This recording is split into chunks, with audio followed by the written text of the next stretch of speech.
Kakaalis lang ng tao dito. Kulay naman ako. Ang daming puti.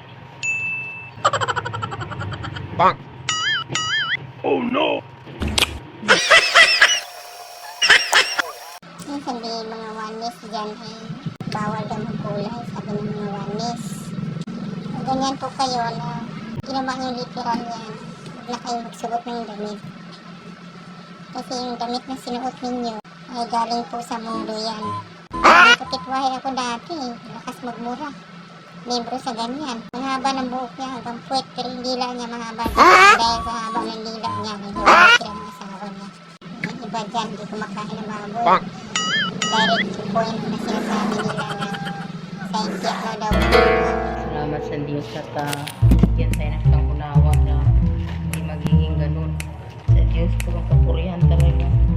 Bihira po ang Nagiging malawak ang pangunawa tungkol sa pagbabasa ng Biblia. Bihira po yan.